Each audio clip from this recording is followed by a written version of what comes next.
Assalamualaikum Sobat Reka Surya semua. Pada kesempatan kali ini kita akan mencoba bahas tentang PLTS hybrid ya. Apa itu PLTS hybrid, gimana cara kerjanya, apa komponen penyusunnya, kita akan bahas pada video berikut ini.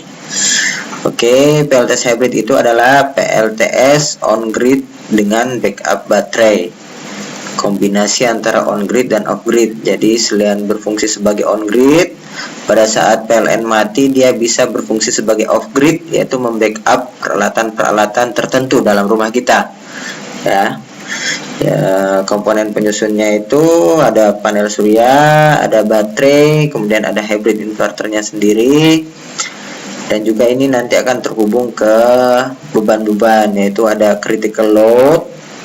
Ini beban yang memang kita atur untuk tetap disuplai pada saat PLN mati, dan juga ada normal load, yaitu beban-beban di rumah kita yang lainnya ya. Kenapa ada critical load ya, mungkin kenapa harus dibatasi dan dipisah ya, karena ya sebenarnya critical load ini hanya beban-beban penting yang kita pilih. Kenapa tidak semua beban di rumah disambungin ke sini? Ya mungkin bisa aja, hanya saja nantinya ukuran baterainya akan lebih besar dan tentunya akan berpengaruh ke anggaran ya, akan berpengaruh ke anggaran. Oke, untuk cara kerjanya mungkin kita bisa lihat. Nah, pada saat siang hari PLN menyala nih. Anggap kita memasang panel surya kita sebesar 1000 watt ya. Sebesar 1000 watt. Pada saat siang hari panel surya akan menghasilkan 1000 watt yang kemudian akan disalurkan ke beban-beban di rumah. Misalnya di critical load mengkonsumsi 300 watt, kemudian normal load 300 watt. Nah, nanti ada sisa sebesar 400 watt ya. 1000 watt kurang 600 watt, sisanya 400 watt ini dipergunakan untuk mengisi ke baterai. Jadi praktis pada saat kondisi seperti ini kita tidak perlu mengambil dari PLN, jadi PLN 0 ya. Jadi saat tetangga-tetangga kita mengkonsumsi 600 watt ya, misal 600 watt nih, semuanya narik 600 watt ya, kita 0. Pada saat ini ya tentunya terjadi penghematan listrik dari PLN ya. Itu. Kemudian misalnya saat baterai sudah penuh ya, karena tadi sudah diisi dan baterai sudah penuh, beban masih sama 600 watt, ada sisa 400 watt, sisanya ini akan mensuplai ke PLN atau ekspor ke PLN.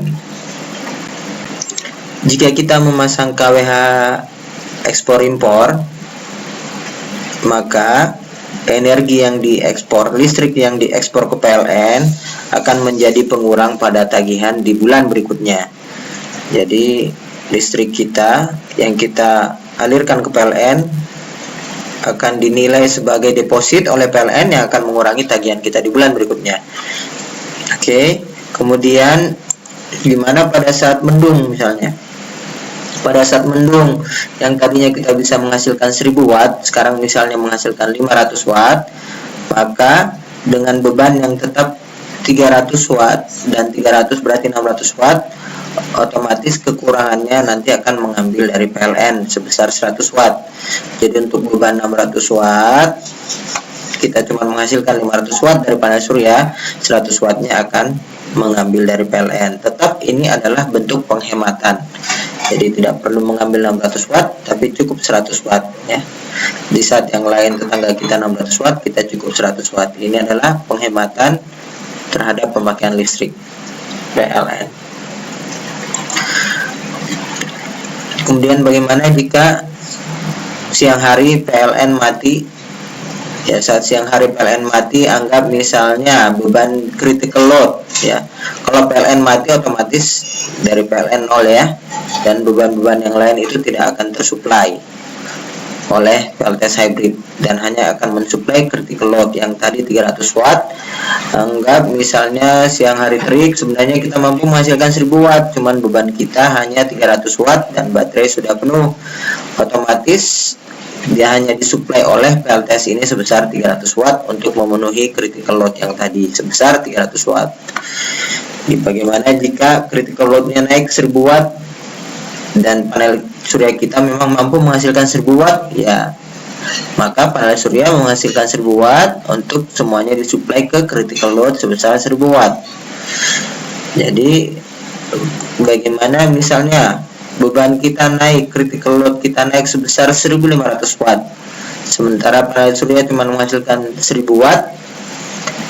Pada saat kondisi ini baterai akan ditarik sebesar 500 watt. Jadi untuk memenuhi beban sebesar 1500 watt pada saat PLN mati, ya maka panel surya diambil 1000 watt dan baterai diambil 500 watt gitu. Nah, saat malam hari, pada saat malam hari dan PLN menyala, pada saat malam hari tentunya tidak ada energi listrik yang dihasilkan oleh panel surya ya. Nah, jadi semuanya akan diambil dari PLN. Ya. Jadi 1000 watt akan diambil PLN untuk mensuplai beban kita nih. Misalnya beban di malam hari 500 dan 500 watt. Oke, kemudian bagaimana jika malam hari dan PLN mati? PLN-nya mati nih ya. Nah, pada saat PLN mati, critical load kita yang sebesar 500 watt akan otomatis di backup dari baterai. Jadi dari baterai akan diambil 500 watt untuk membackup critical load kita sebesar 500 watt. Jadi saat yang lain mati lampu, tetangga-tetangga kita mati lampu, ya kita sendiri yang menyala pada saat malam hari. Jadi kurang lebih seperti itu ya gambaran cara kerja PLTS hybrid. Semoga bisa memberikan pengetahuan dan pencerahan kepada teman-teman sekalian. Jika ingin informasi lebih lanjut atau jika ingin memesan PLTS hybrid, maka segera hubungi kami Reka Surya, ahlinya tenaga surya. Assalamualaikum warahmatullahi wabarakatuh.